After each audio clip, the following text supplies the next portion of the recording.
Hey everyone, Coach Todd here. Real quick before we get into this week's show, I just wanted to give a heads up that there is some mild language in this episode. It's nothing terrible, but I thought it would be good just to let you know ahead of time. Also, there was a glitch with our recording platform, and it did cut off our guest's feed about 30 minutes into our conversation. So unfortunately, we are missing about 10-ish minutes of our chat. So with that said, let's get into the episode. This is the Guardians and Gladiators podcast, Special Olympics-based show with your hosts, Losey and Coach. Here we go. Today is a special edition of Guardians and Gladiators as we have a special guest today. My name is Losey and always is my good friend Coach. How are you today? I'm doing fantastic. Should we get down to it? Let's just get right to it. Today, our special guest, he played for the Windsor Spitfires, got traded to the Guelph Storm, got drafted to the New Jersey Devils on 117th pick in the second round, went to St. Louis Blues and finished his career in England. Welcome to the show, the last enforcer that got drafted to the NHL, Cam Janssen. What's up, guys? What's going on? Not much. We are so happy that you could actually come on the show with us. Yeah, I appreciate it, man. I know, I love it. Where you guys at, though? So you're right in London? Yeah, I appreciate it. London, Ontario, Canada, yeah. Yeah. No, I've been there a couple times. Oh, I know you have. Yeah. I know just on your show there, you had another London boy. I know you talked to him a while ago, but you actually just posted it. Prusty? Yeah. Yeah, oh yeah. He was. Yeah, we battled plenty of times. We talked about Dale Hunter. We're trying to get Dale Hunter on, but he's kind of a recluse when it comes to that kind of stuff, which I get, But all we're gonna do is just shoot the breeze with him. It doesn't matter. But Prusty's cool.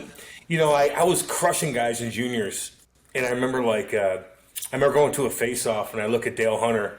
And I look at him, I go, who you got? Kind of thing. Okay. And he looks at me and goes, try Prusty. And I had a cool connection with him. He goes, try Prusty. And I'm like, okay. So Prusty and I went, and he kicked my ass. And I'm like, oh, okay. And then it was like a big deal because I haven't lost I didn't lose in a long time. You know how it was. You had all these different little internet sites that judge you every time you fought. It was cool. You look back on it, it was stressful at the time, but it's it kind of got you motivated. But Prusty pumped me, and I'm like, okay. And he's putting goals up and stuff. So it was a little wake up call for me. Yeah. Well, I know you had a couple bouts with them even through your NHL career too. I watched some of those slugfests. Yeah. Oh, and a lot of times, man. In juniors, you fight all the time because we're playing all the time, and then in the minors, I think he was still in juniors when I played pro, and then we fought a bunch, and then it's just one of those guys that you fight a lot. I got a bunch of them. But he was cool cat. Yeah. Nice. What was the style in England compared to North America's style of hockey? Same thing. They're crazy. It was the most intense league ever, besides maybe 2004 American League when the lockout happened, and I'll have all the heavyweights down there, and everybody's fighting each other. And it was my introduction to pro hockey coming from juniors, and I had to fight McGrath and all that. It was like that, but you're playing the same teams over and over, but you're in a beautiful area. Nottingham, God, I am a history buff. Not a buff, I shouldn't say. I love it. I'm obsessed with it. Doesn't mean I know everything. I wouldn't mean it like that. But I know the history of England. I love the castles. I research the castles. I was obsessed with that. The guys on the team were awesome, and I went over there and kicked ass. And I had my lovely wife with me, and we got treated like royalty. Nice. The fans loved it. I went out there last and, put on a show for them. And, I just stuck up for guys and crushing. We won championships. I loved it. And my buddies over there, I want to go back over there. COVID and all that stuff.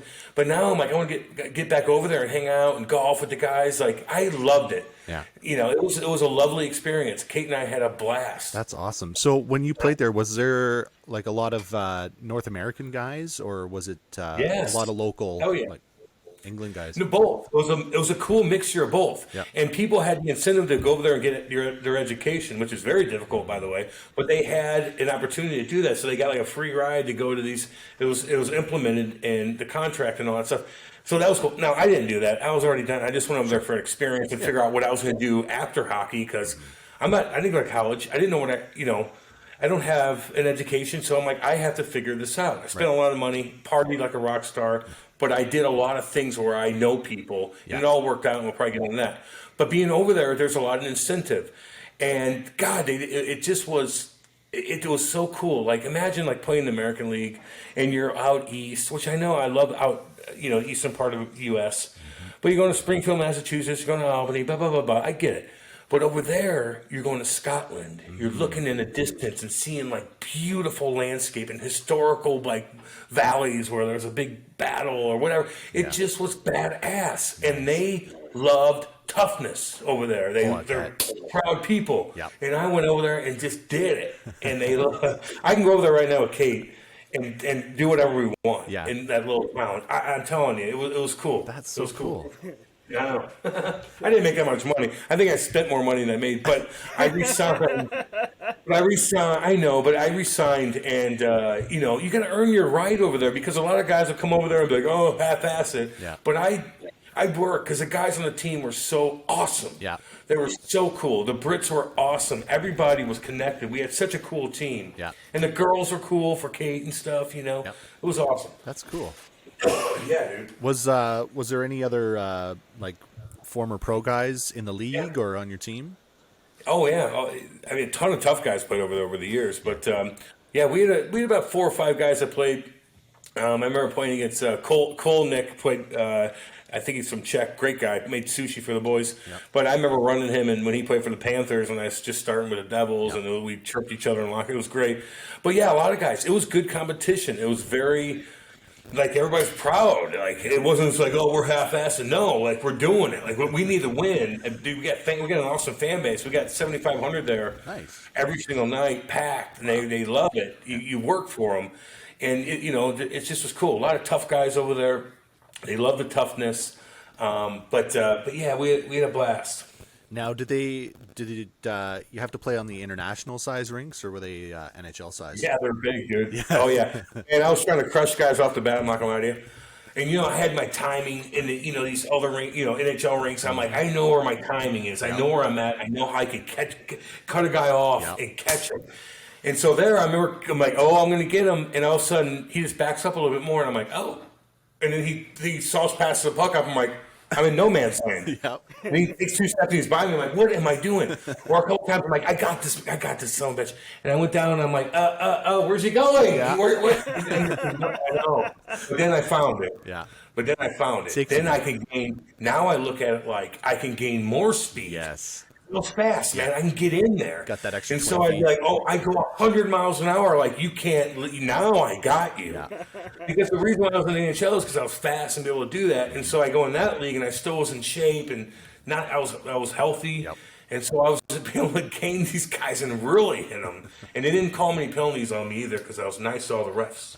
And they respected me. I know. There you go. I was over there like murder guys. Yeah. I have a story. What's up? So, I took a trip down with the booster club from London to Windsor, and we were chirping at each other at the glass during pre-skate. And I think I told you how you score for once or something like that, and you give me the finger, skated off. You scored. Oh, really? You scored that game. You scored, and as you were going by the London Booster Club fans, you pointed at me. You stuck your tongue at me as you were pointing at me. Hey, was I playing for Guelph then? No, Windsor. Oh, for Windsor. Wow. Oh, man. But here's the thing. I probably shouldn't have flipped you off there. But I was probably, but I was always nice to fans, even if they were booing me, right? Like, I felt like it was an honor, kind of. I know it sounds goofy, I mean, be like, oh, no, but like sometimes I probably go after yourself. But for the most part, I was like, oh, I don't know. I loved it. I wanted to entertain for everybody. And over time, when you go to these places over and over again, or you see fans, or they listen to my podcast now, and they're like, God, did I hate you? But I respect, they're just cool, So it's like I'm in a good spot with that where I didn't do too many crazy things where people legitimately hate you. And I have a voice now to where, that they understand my humor and stuff and what I did. And so everybody kind of gets it. And so I don't really get too many hate stuff, which is cool. No, I never hated you. Well, I appreciate that. I mean, at the time, I bet some people were like, dude, I hate you, But, I'm crushing guys, wild and fighting and beating and doing something probably or something, Yeah. So, yeah, I mean, I get it. Really, you can't blame you too, right? You're a young kid and, you I got this crazy London team coming in and they're probably, gets you all jacked full up. of testosterone and piss and vinegar. Where if I finally in my life have like a fan base where people like love watching you play, and I'm like, wow, I got this. Like they cheer for me and do crazy signs, and I was like, I engulf that being popular for the first time, where you really have fans and they bring like they feed off my energy, and I fed off of them, and then I'm like in psycho mode. And it worked, I fed off them. I love it. Yeah, that's awesome. Yeah. So obviously, playing in the OHL, you played for Windsor and Guelph. I think you only played for Guelph for like one season. Which team did you like playing for better? Well, I mean, look. Playing for Windsor, like when they traded me, actually the fan base, I was so cool with the fans. I would hang out with them. They'd leave me notes in my car. I loved it. It's kind of corny and probably vain. I don't give a shit. I loved it. My mom and dad would go. They would treat my mom and dad like I'm telling you. Everywhere I went, I loved that because then you're like playing for people. Like they love you, even if you mess up. Even a couple of them chirp you at the time, like they're gonna come up to you like, "Hey, man," like it's just in Windsor, God, they're so blue collar. They love that toughness. Oh God, And then I was funny with them. I remember getting in trouble a couple of times. I was so aloof to anything at the time, and I remember become real popular real fast. And I'm like, and I remember getting booted out of a game for God knows what. And I get undressed in my gitch, meaning like my tight pant. I was cut up and jacked at the time, I had tight, and I would like a cut off, like whatever, like kind of showing off with a hat backwards. And I went into the beer lounge and I drank beer with the fans during the game, which is like the biggest no-no ever. And I remember like Mike Kelly calling me up and being like, look, Cam, you can't do that. And I didn't know. That's how stupid I was. I didn't know. I was just like, oh, this is great. Just goofy shit like that. But yeah, I just, they want me to go up there for a couple things, for like different, events with the Spits and stuff. And I'm going to go up there and hang with the fans and my old billets and stuff. And I love them all. Yeah. But I love Guelph too because they traded me right at the deadline for Ryan Garlock and a couple other whatever. And I get there. And at first, I couldn't find my groove. They wanted me on first line, and then they found this line for me with Jacob Corries and Kyle Spur, and we were awesome, and we're crushing guys, and they were finally tough. They needed a little bit of toughness. And at first, I think Dave Barr, the GM at the time, was like, oh, yeah. And then I figured it out because I was too much of a sideshow. Like, I thought everybody, I wanted to, like, show off, and I just couldn't. And then finally, we got my groove. Yeah. And we just we upset a lot of teams, and I don't think we lost many games. And we were tough. No one touched us. We'd hammer guys. What's that? You went to the Memorial Cup with Guelph. Yeah, we did. We lost in overtime. I think Ryan Callahan hit the crowd. Like, we could have won that. We were partying pretty hard that weekend too. Don't get me wrong, because Cologne is a badass town, and we were just we couldn't help ourselves. But yeah, like it was a good learning experience for me to play in playoffs, and be a big part of it. Mm-hmm. Now, being in that Western Conference League, then obviously since we're in London, what was it like playing against the boys from the Knights? Oh man, I mean, like an NHL game, kind of, like the biggest deal that you've had in your life so far, it just was like loud and like they always had Prusty, and we go back and forth, and they just had a bunch of badass. They had an unbelievable team. We're both loaded with NHL players, man. Like loaded. It's like just like how can you not want to watch those two teams play each other? For sure. And I'm not sure about the arena in Windsor, but I know like at the Bud Gardens there, it could almost feel like an NHL rink at times. Yeah. There's a ton of guys, and it was very well organized, and just two different arenas at a time. And now Windsor has a big boy arena, but at the time, like it was scary going to Windsor. Like you're going that place, like the fans are on top of you. Yeah. You got to deal with me, like it's like you can't hide in that thing. It's hardcore. The old barn in Windsor. Yeah, you're a fan. You yell something, they hear it out on the ice. Oh yeah. Yeah, yeah. Yeah, they feel it. Well, what's your biggest and best fight you had in the NHL? Against who? I mean, there's a lot. Like probably the big one off the bat was when I had to go BLAC after I hit Thomas Caberlet, and they were the Leafs at the time were in a great spot. And Caberlet logged a lot of minutes. He was the best player, quarterback, power play, all that. And I caught him, knocked him out for the rest of the year, I think. And they lost. They hated me, and I had to go up there 2 weeks later and fight BLAC in Toronto. And I did really well, and we went toe to toe. And I almost had a heart attack afterwards. Yeah, he's a big boy. That was a big one off the bat. But then how I was crushing guys off the bat, and then the big boys who come in town, you got to deal with them. I just always had to have a game plan with all those big boys, Like I was 5'11", basically.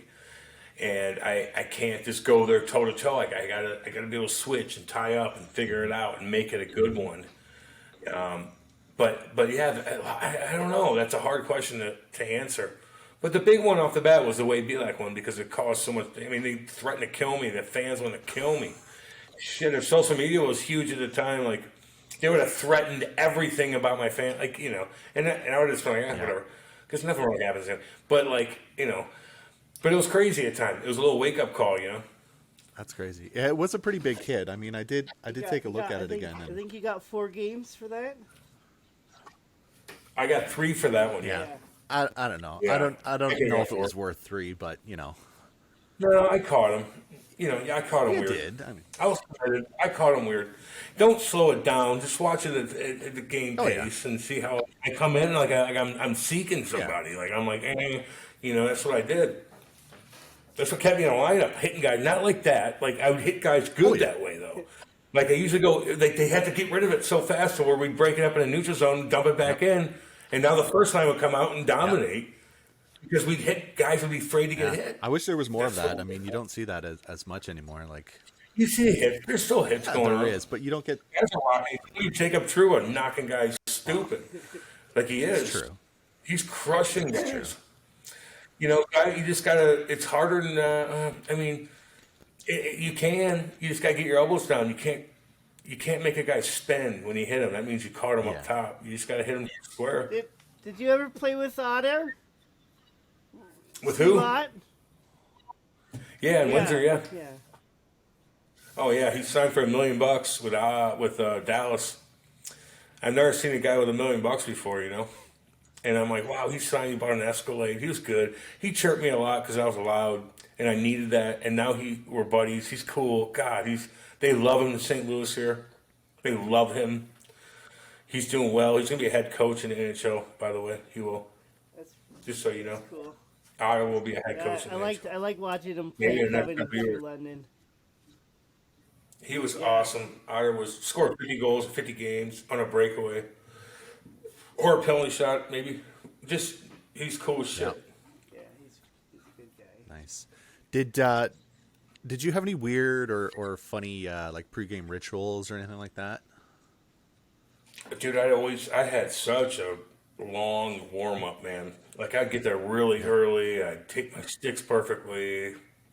I'd do walking. I'd stick handle like a little biscuit puck and sauce passing as a concrete wall or something for 30 minutes, and I'd do this. Oh yeah, it's good to have a ritual. It's good. Like, okay, I wasn't good enough for that. I had to do a bunch of shit. Like I had to do stuff. I had to stretch my hips out. I had to do this. I had to get my shoulders going just in case I had a fight. for 2 minutes.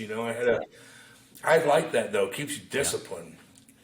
You do get scrambly if you get cut off in time and stuff. And you don't get everything in. That kind of sucks once in a while when you have a ritual. But yeah, no, I do new laces every game. I just wanted to be.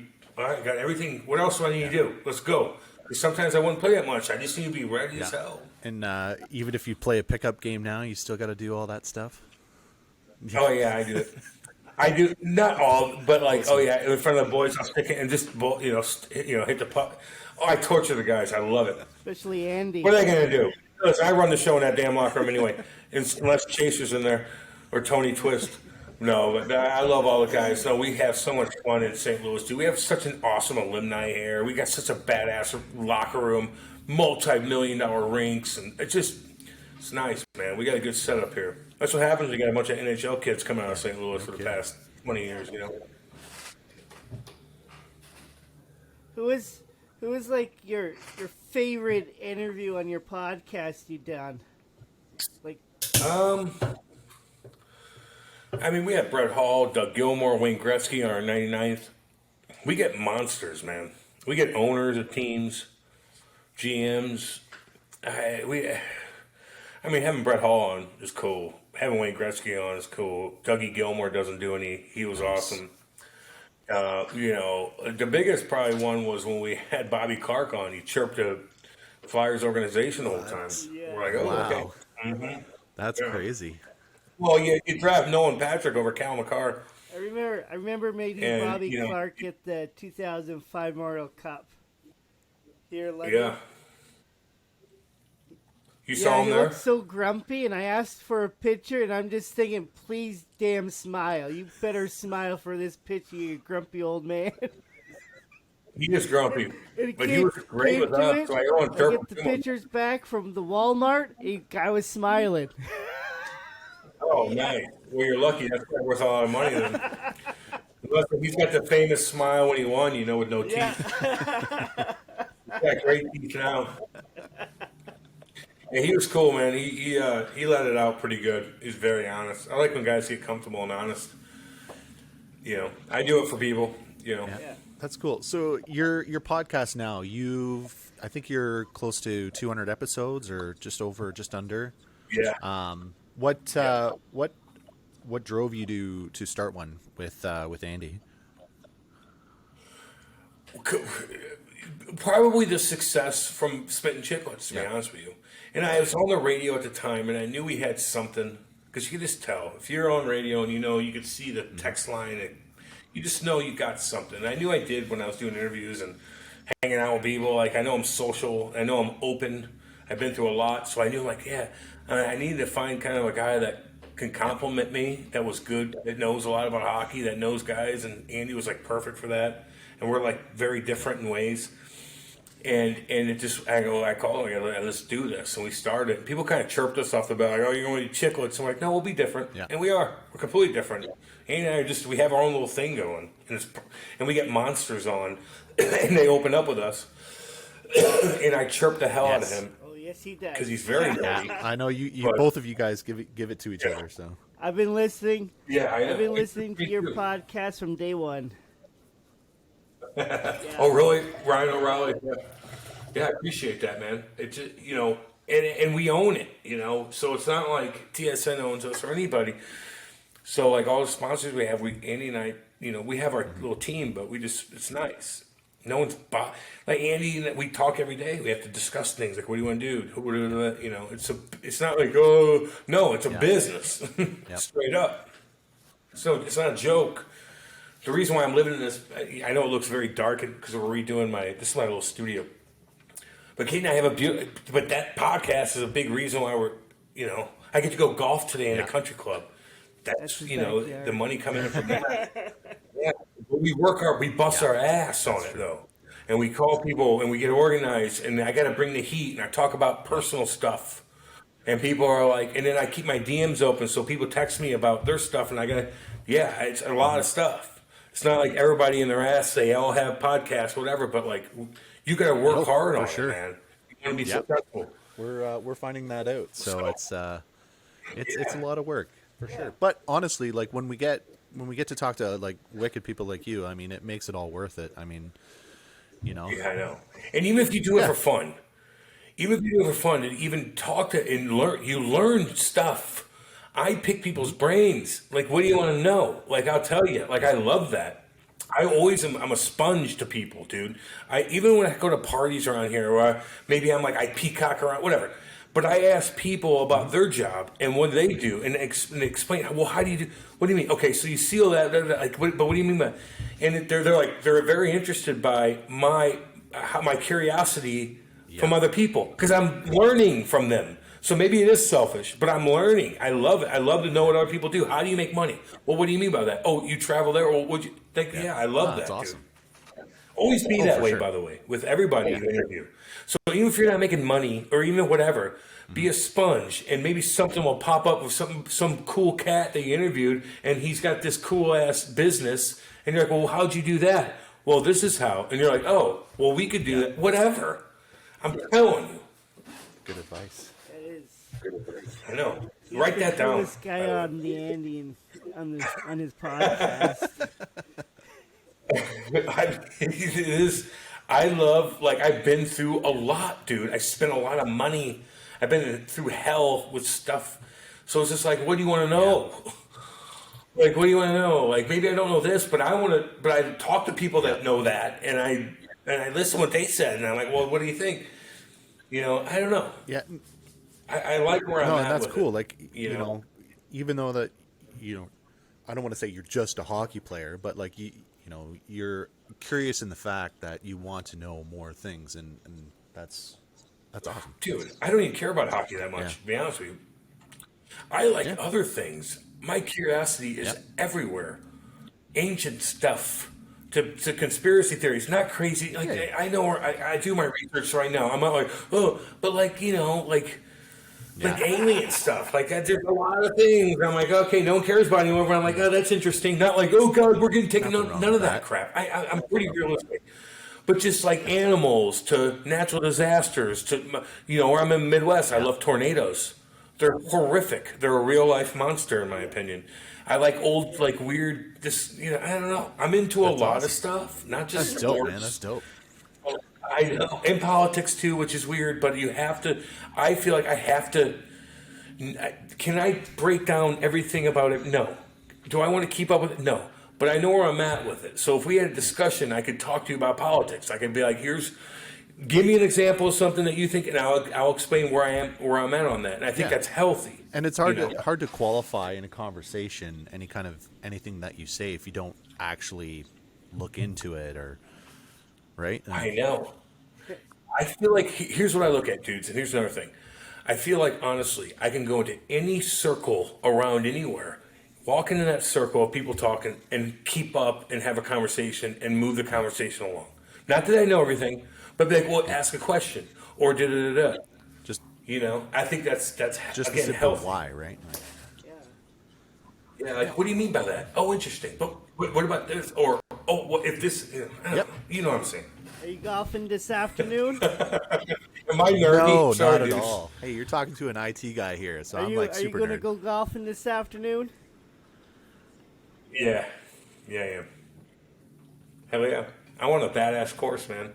We got two courses out here. I'm about 42 miles out of St. Louis, where Lewis and Clark put in the Missouri River. I'm a mile from the Missouri River on this golf course in this beautiful little oasis in the middle of the woods, where it's like 10 miles from civilization, but you're not far enough out, and it's on two different courses, and it's all rolling hills. And I love, Kate and I moved in about a year, 2 years ago, and we love it. I know I worked my ass off for this. So it's not like my mommy and daddy, or I made a shit ton of money playing hockey. I spent all that money, and I had to regroup and make more money out of hockey to buy this. Just so you know. So So I don't you're mean busting it, man. Like, brag about it, but, But not brag. But no, I went through hell, dude. I had nothing. Like, I was so it was a tough time, man. After hockey, I spent like a ton of my money. I had a couple houses that I just was grinding, whatever, which I thank God I invested in. My wife had a house, so we had, and then I had to build up what I wanted to do. I wasn't educated. And like somebody's like, the Blues aren't like, oh, you're gonna be our color guy. I'm too wild for that. So I had to figure out my own niche. And it was tough, and I was addicted to stuff. So it was tough, man. It was at this point where the disconnect happened. The connection on our guest side of the recording platform decided that it didn't want to work anymore, and we were super bummed that we didn't get the last few minutes of the conversation. There were some really nice points and things said. I do put a lot of blame on myself for not at least having my sound recorder on, and that's a lesson learned. Oh, and by the way, his preference is sweets. Again, thank you so much, Cam, for coming on the show. We really do appreciate it. It was a joy talking with you. We hope to see you again, especially if you do come through London. We'd like to have you in the studio. That would be awesome. Anyways, thanks for tuning in. That is all for today. Stay safe, be kind. See you next week. Bye, everybody.